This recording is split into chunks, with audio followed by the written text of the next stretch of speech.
Salut Cap-Pierre. Bienvenue sur la chaîne. Aujourd'hui on est ensemble pour vous faire le petit couleur café du jour dédié à nos 5 jeux préférés. On va entrer directement dans le vif du sujet. Zach, quel est le 5e jeu de ton top personnel? Alors c'est plus un style de jeu qu'un jeu parce que ça a beaucoup changé, mais finalement je suis arrivé sur la chasse au trésor. Ok, est-ce que tu veux peut-être expliquer le concept? Parce que c'est peut-être pas ce qu'il y a de plus populaire comme jeu pour ceux qui ne connaîtraient pas. Alors fondamentalement ça reste assez simple, il y a un trésor et il faut le trouver. Très souvent c'est des chasses au trésor qui sont organisées par des maisons d'édition ou alors c'est publicitaire par des journaux, par des médias et on reçoit des indices, quelquefois tous en même temps, quelquefois ils sont disséminés dans le temps. Et ces indices nous permettent de répondre à des énigmes et grâce à ces énigmes de trouver effectivement un vrai trésor. Ouais, effectivement, et c'est plutôt fun, hein. Moi je me souviens, on en a fait une ensemble, ça nous rajeunit pas tout ça, où on a parcouru un petit peu toute notre région, hein, quasiment tous les jours, on partait, on se retrouvait le matin pour aller chercher l'indice du jour qui nous était proposé par un média local. Effectivement, on a eu beaucoup de fun pendant cette aventure à essayer de trouver la solution de l'énigme et le petit indice du jour avant les concurrents qui essayaient eux de nous battre, mais c'était peine perdue, on va pas se mentir, parce que à la fin c'est Zach et Nick qui gagne. Bon, on a quand même eu un final assez épique où tout le monde est venu avec son équipe, son crew, et c'était bon enfant. Tout à fait. Mais tant qu'on gagnait, ça restait bon enfant, je pense que on a pris le truc comme très très au sérieux. Ok. Et voilà. Et qu'est-ce qui t'a plu particulièrement dans les chasses au trésor qui fait que c'est le 5e jeu de ton top? Alors, ça reste quelque chose d'assez complet où finalement tu es rewardé par rapport à tes capacités à résoudre des énigmes. Donc finalement, il y a un lien direct entre ta capacité à résoudre des problèmes et le reward. Il y a peu d'intervention du hasard, tu es responsable de tout ce qui se passe et ça permet de découvrir du pays, de rencontrer des personnes, donc c'est assez complet. Voilà, et puis aussi la réflexion, tout l'aspect culturel qui va derrière, qui peut être assez valorisant comme ça peut l'être dans un jeu du type Trivial Pursuit par exemple. Par contre, c'est vrai que l'adrénaline, au moment où tu vas trouver un truc où tu es vraiment sur le terrain, que tu es en train de creuser, que tu es en train de chercher, et que physiquement tu découvres ce que tu es en train de chercher, enfin, ça reste un moment qui arrive assez rarement, et du coup, c'est... La bonne vieille dopamine qui vous procure le plaisir de jeu, qui est à la base du plaisir de jeu. Et du coup, alors, si on s'intéresse à ton top... Alors, dans mon top, la 5e position revient à Shadowrun. Alors, Shadowrun, certains le connaissent peut-être par les jeux vidéo, mais c'est pas de ça que je parle. Donc, c'est un jeu de rôle, mais à la base sur papier. Donc, il s'agit d'un jeu de rôle de type cyberpunk, pour ceux qui connaissent. C'est-à-dire que ça se passe dans un futur alternatif relativement proche. On joue dans les années 2060. Donc, le jeu nous propose une temporalité depuis notre monde où il y a une divergence à partir de l'année 99. C'est du coup un jeu de rôle. Donc comment ça se passe un jeu de rôle? Il y a un maître du jeu qui a préparé une histoire, et puis des joueurs qui vont chacun avoir un rôle. Il peut y avoir un spécialiste en cybersécurité, ou un agent du gouvernement, un employé d'une multinationale, enfin bref, chacun va jouer un rôle, et puis on va se retrouver un petit peu comme dans une série, où on va voir quelques personnages, seulement vous allez jouer un peu dans le sens théâtral du terme, justement, au niveau du jeu, votre personnage, vous allez réagir à l'histoire que va vous raconter le maître du jeu. Lui, il vous raconte l'histoire de votre personnage, et tout à coup, vous dites, ah, moi, là, à ce moment, mon personnage, il va faire ci, il va faire ça. Et puis, du coup, tout le monde va improviser sur la base de l'histoire que le maître du jeu avait mis en place, pour essayer de créer, en fait, une histoire qui soit fun, qui soit amusante. Ok, là, du coup, tu viens quand même de décrire le jeu de rôle de façon assez générale. Oui. Je pense qu'il a fallu en choisir un. Donc pourquoi Shadowrun et pas un autre? Parce que finalement c'est assez accessible, parce que ça se passe quand même dans un univers qui est basé sur notre monde à nous. Une des grosses difficultés avec les jeux de rôle, c'est qu'il y en a beaucoup qui se passent dans des univers d'heroic fantasy, donc il faut d'abord s'approprier l'univers, s'approprier l'environnement, ça demande beaucoup d'investissement de la part des joueurs. Là, vu qu'on est sur simplement une variation du monde qu'on connaît un petit peu plus loin dans le futur, du coup il y a des éléments de découverte de ce qui a changé dans la temporalité, ce qui est devenu le futur et ça permet de créer des histoires intéressantes pour les joueurs. Ben voilà comment on en est arrivé là dans le monde, comment le futur a pu nous amener à ça. Donc déjà, il y a un élément d'intrigue qui est vraiment intéressant, quoi. Ça, tout de suite, même un débutant va être plongé dans le jeu, va pouvoir avoir des réactions tout à fait logiques par rapport à son personnage. Et puis du coup, ben, il y a beaucoup de débutants qui ont joué à ce jeu, à qui je l'ai fait découvrir ou avec qui j'ai pu jouer. Et ça m'a permis de découvrir énormément de personnes autour de Shadowrun. Je pense que c'est une très bonne porte d'entrée dans le monde du jeu de rôle. Mais du coup, on va passer à ton quatrième jeu du top, hein. Alors, j'ai hésité à le mettre parce que la question de savoir si c'est en jeu s'est posée, mais c'est question pour un champion. Ah. Alors, pourquoi question pour un champion? Alors, je sais que dans ma famille, mes grands-parents regardaient questions pour un champion et il y avait une espèce de fascination pour la capacité que les gens, les candidats avaient de répondre. Quand je me suis rendu compte que j'arrivais à répondre à certaines questions, je me suis inscrit pour aller faire plaisir à mes grands-parents. Et bah, t'étais là, le premier tournage. Effectivement, on allait jusqu'à Paris. J'ai pu te voir tourner avec Julien l'anecdote Lepers. des harengs pour un prochain café. Et pour le coup, c'est un jeu télé qui est vraiment intéressant parce qu'il est basé sur la culture générale, mais t'as aucune animosité entre les candidats.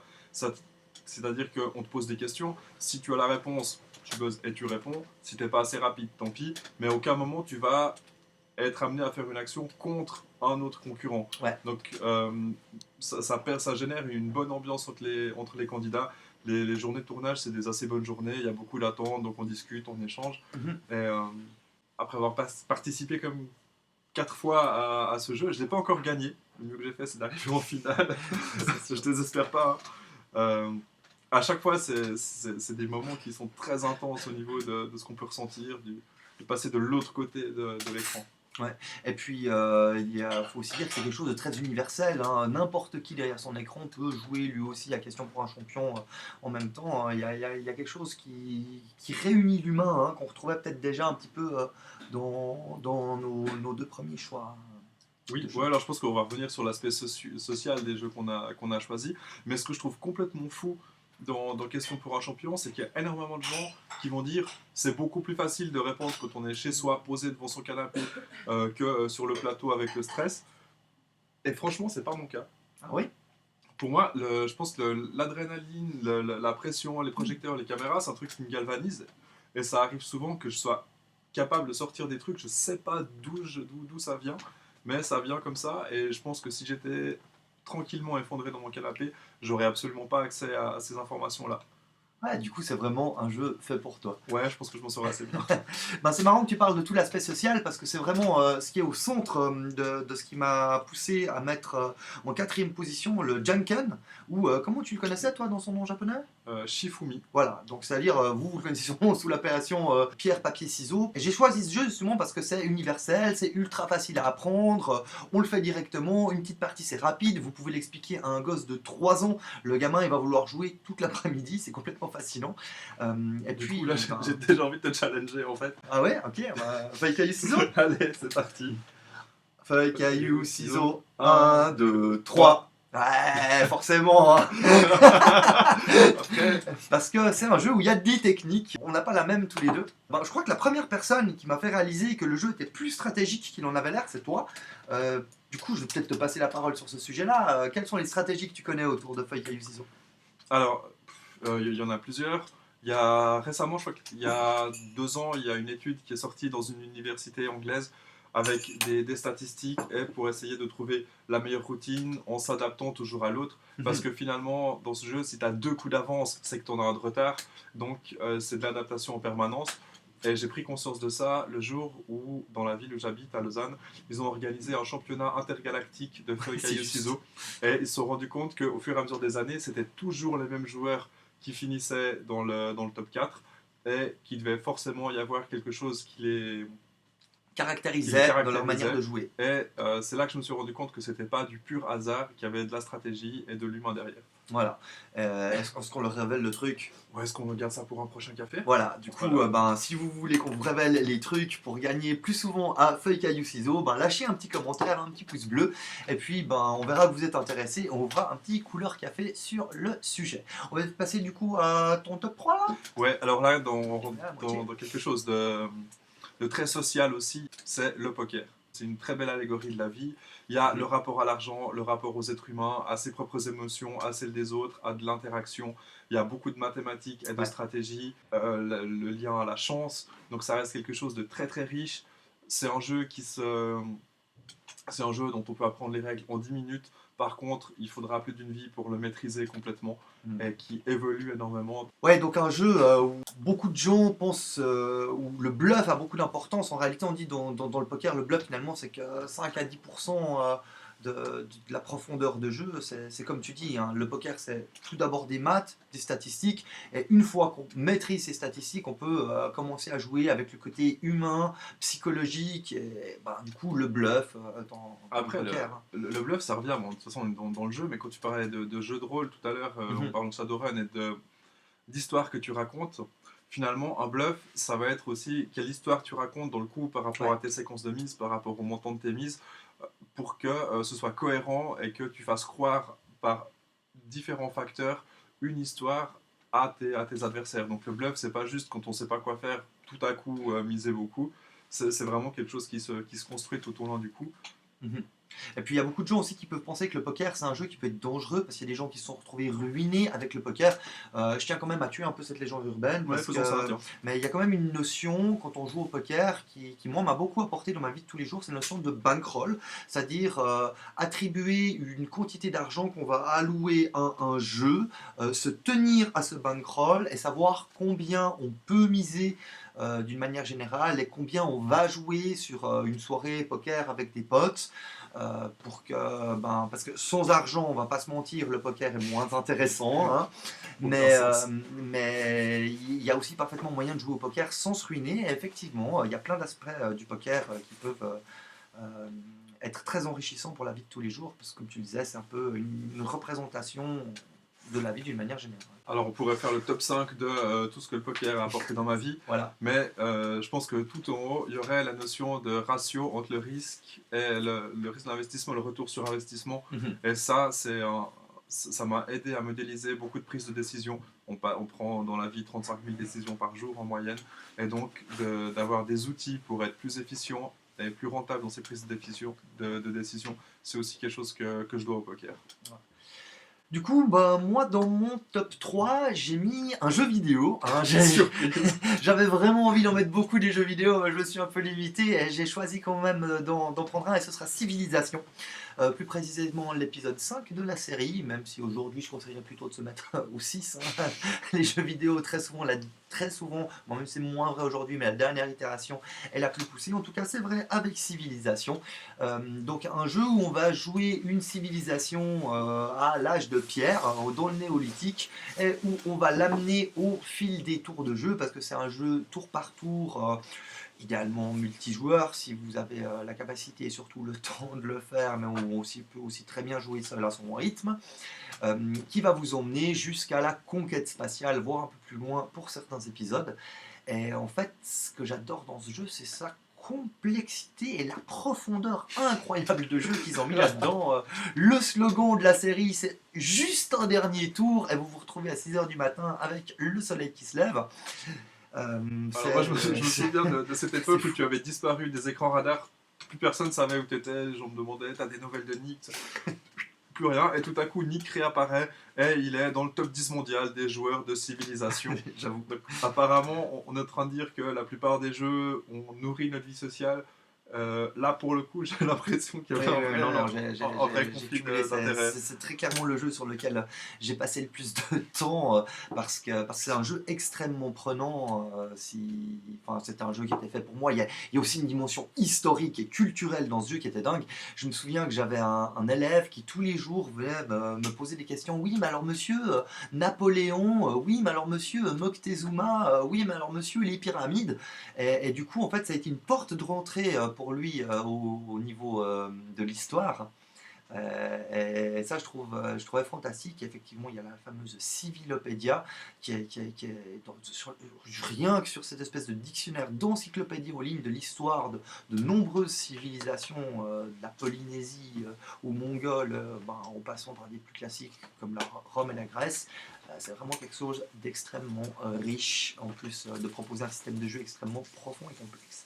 Et c'est vrai qu'au niveau juste de la pédagogie de l'histoire, montrer que chaque événement et chaque découverte va permettre les suivantes et montrer qu'il y a une forme de continuité et pas de séquence, c'est un vrai plus. Ouais, le fameux arbre des technologies. Mais on va peut-être passer à ton top 2. Alors mon top 2 aussi, là on est sur un jeu vidéo. Ok. Il en fallait un quand même, effectivement. Et puis il a fallu choisir. Ouais. Et je suis arrivé à Indiana Jones et la dernière croisade. Ouh, ça ne rajeunit pas ça. Qui est un point and click des années 90. C'était... Moi c'était fascinant, j'ai découvert le jeu avant d'avoir vu le film. Ok. Du coup j'étais fasciné en découvrant le film, waouh, c'est comme dans le jeu, c'est hyper réaliste. Et ça, je pense que ça a été le début de mon apprentissage de l'anglais. Ok, donc c'est avec un jeu vidéo que tu as découvert l'anglais. C'est Ouais, marrant, moi aussi. Surprise. À l'époque, les jeux n'étaient pas traduits, donc on jouait avec nos dictionnaires. Et voilà, le point and click pour ça est génial parce que quand tu passes le curseur sur un élément, et il y a son nom qui s'affiche. Donc en termes d'apprentissage, c'était vraiment génial. On avance au rythme où on peut. Je pense que c'est au-delà du tour par tour. Ouais. Il n'y a aucun stress. Franchement, le temps réel, c'est une véritable source de stress pour moi. C'est pour ça que j'ai jamais joué à StarCraft, par exemple. Ah ouais, je comprends. Moi aussi, j'évite les MMO, par exemple. Et le point and click, on est clairement sur de la résolution de problèmes, d'avancer dans quelque chose qui était en tout cas à l'époque très linéaire, et dans un univers qui me plaisait. Donc j'hésitais entre celui-là et Enter the Tentacle. Et c'était pas évident. À l'époque, il y avait des endroits où on était vraiment coincé longtemps et on n'avait pas les guides sur Internet. Déjà parce qu'il n'y avait pas Internet. On était obligé de se débrouiller. Et tout, oui, il y en avait un dans l'école qui trouvait la solution. On se passait tous le truc à la réécrit. Donc il y avait aussi une dimension sociale derrière. Finalement, le côté social dans le jeu, c'est quelque chose qui nous a beaucoup marqué. Hein. Je crois vraiment. C'est le dénominateur commun de nos tops. Ouais, à part Civilisation qui finalement va un peu à l'envers de tout ça, qui est le seul où, même si c'est du multijoueur, où tu as joué seul, mais j'ai vraiment l'impression que c'est un moment où effectivement tu as pris du temps pour toi, pour jouer à Civ, et tu as été très, très isolé, mais tous les autres, c'est clairement une question d'échange, de rencontrer des gens, d'apprendre à les connaître à travers le poker aussi. Ouais. Et du coup, on arrive à ton top 2. Alors, pour mon top 2... ça va confirmer le côté social du jeu. Alors, je pense que oui. Parce que j'ai beaucoup hésité sur les deux premiers du top, et sur mon top 2, j'ai choisi les échecs. J'ai oublié les échecs, ouais. Donc j'ai choisi les échecs, pour moi c'est un petit peu la base, les échecs. J'ai choisi les échecs et je l'ai mis très haut dans mon top, parce que c'est un jeu où, contrairement à, je crois, un petit peu tous les jeux qu'on a donnés, il n'y a vraiment aucun hasard en fait. Il n'y a vraiment aucun hasard dans les échecs. On peut voir, c'est un jeu qu'on appelle à information ouverte. Dans tous les jeux, il y a des informations, beaucoup de jeux, il y a des informations soit cachées, soit... c'est incomplet en tout cas. Voilà, des informations incomplètes. Là, on a toutes les informations sur le plateau. Donc ça va vraiment être, les échecs, une question d'être capable de visualiser l'espace, un certain nombre de coups possibles, d'essayer de comprendre ce que cherche à faire l'adversaire, de le contrer tout en l'attaquant. Il y a un côté défense, il y a un côté agression, et puis dans les rapports humains, il y a souvent un petit peu de ça, hein, quand on est confronté à des gens, enfin surtout des inconnus dans la vie de tous les jours. Est-ce qu'on va essayer de prendre quelque chose? Est-ce qu'on va essayer de se défendre de quelque chose? Ou est-ce qu'on va placer la relation de distance? Bon, les échecs, c'est un peu plus complexe, parce que il y en a un qui veut gagner, puis il y en a un qui va perdre. Mais dans une relation commerciale, d'affaires, professionnelle, il y a souvent aussi cette dimension-là, même s'il est possible que les deux gagnent quelque chose, hein, vive le capitalisme. Mais j'ai choisi les échecs parce que vraiment tout est ouvert et qu'il y a toute cette dimension de vision dans l'espace et de vision dans le temps, d'anticipation, qui est quelque chose qui m'a beaucoup servi dans ma vie. Être capable de voir plus loin, ok, si je fais telle action, qu'est-ce qui va se produire?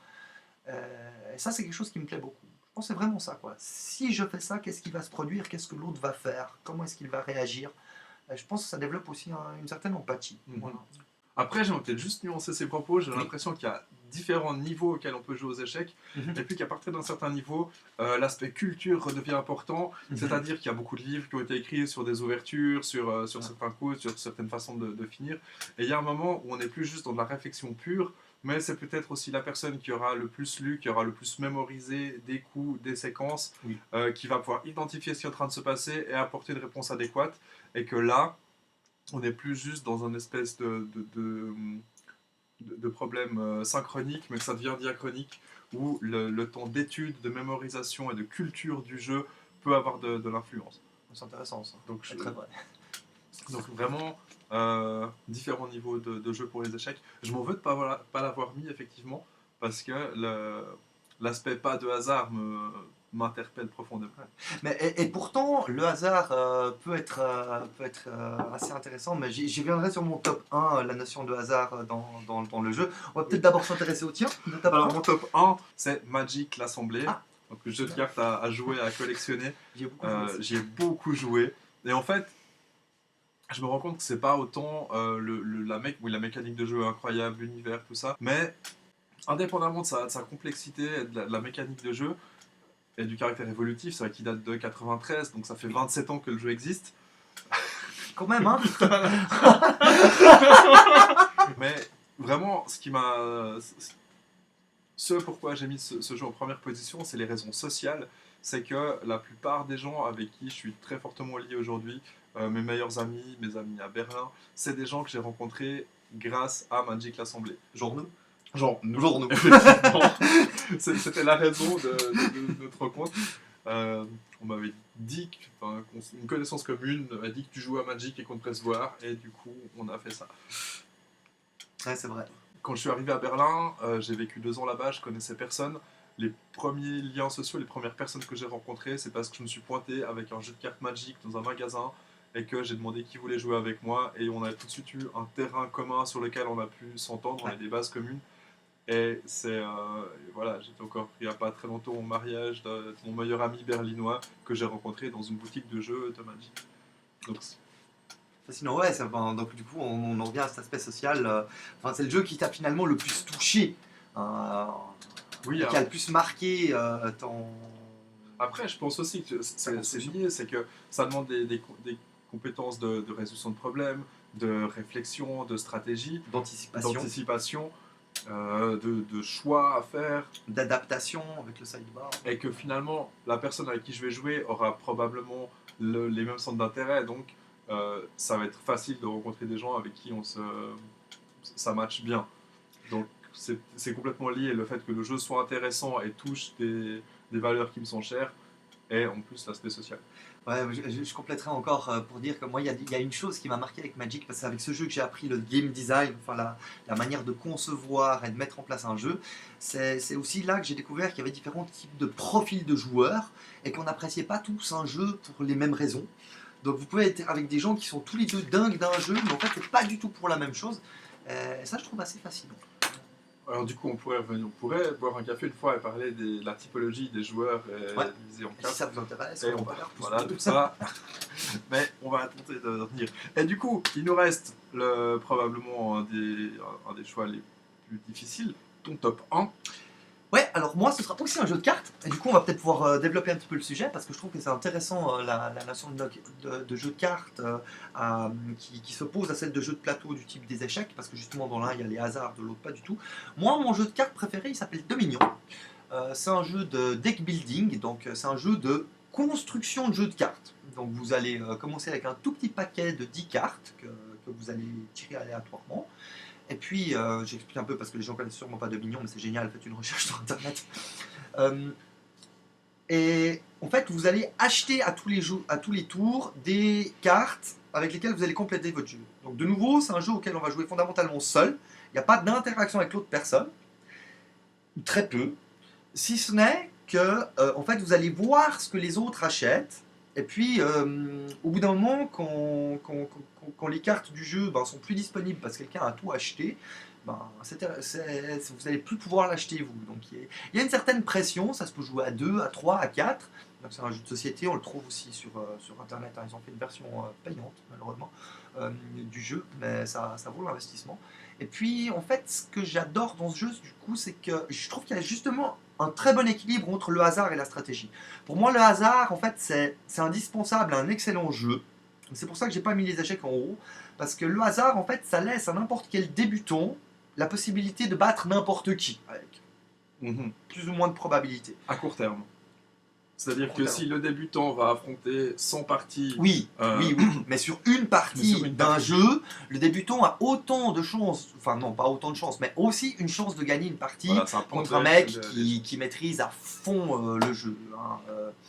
Donc ça, je trouve assez intéressant parce que du coup, ça permet d'intégrer plus de gens, de faire découvrir le jeu plus facilement, sans avoir à laisser gagner la personne pour essayer de le motiver un peu, comme on faisait avec moi quand j'étais petit avec les échecs. Et du coup, je trouve ça assez intéressant dans les jeux de cartes. Et en fait, je trouve que Dominion est vraiment très bien balancé entre la part de hasard qui laisse une chance aux débutants et la part de stratégie, de technique. En plus, il y a une quantité de stratégies possibles dans Dominion. euh, Mais il y en a qu'une qui gagne. possible, non. Ah oui, Village, on en fait beaucoup sur Village, qui est une très bonne carte. Mais voilà. Donc voilà un peu pourquoi j'ai choisi Dominion, c'est pour pouvoir parler de ça, et parce que je trouve que c'est très bien fait. À mon avis, c'est un des jeux les mieux designés, hein, les mieux conçus en termes de fun. Parce que au final, ce qui a présidé mon choix à tous les jeux, que ce soit Shadowrun, les échecs, Civilisation, le Junken ou Dominion, c'est le fun, le plaisir de jeu que j'ai, hein. C'est tous des jeux auxquels je vais avoir joué, que je gagne ou pas, au final, je m'en ficherai. Parce que c'est des jeux auxquels j'aurais eu du plaisir à jouer et qui correspondent à mon profil de joueur. C'est marrant, j'ai pas le même profil de joueur. Ouais. Et du coup, je me rends compte que tout ce qui a dirigé mes choix dans ce top 5, parce qu'il a quand même fallu avancer passablement de jeux avant ça, c'est tout ce que ça m'a apporté en dehors du jeu finalement. C'est les liens entre le jeu et l'extérieur. C'est-à-dire le fait de gagner vraiment de l'argent ou des prix à la chasse au trésor, mais d'être projeté dans l'extérieur et de devoir appréhender le monde extérieur d'une différente façon. La culture générale et la mémoire pour les quiz, pour question pour un champion. Donc vraiment, c'est comment le jeu s'intègre dans un univers plus vaste et comment optimiser tout ça. Donc voilà. Ouais. Du coup, vous avez sûrement aussi un top 5 dont vous pouvez avoir envie de parler et de partager dans les commentaires de la vidéo. N'hésitez pas à nous le faire savoir. Et puis sur ce, je pense que moi, mon café, il est terminé. Depuis longtemps aussi. Ok, du coup, la vidéo aussi. Et puis, d'ici à la prochaine vidéo, prenez soin de vous. Et à très bientôt, bye bye. Ciao.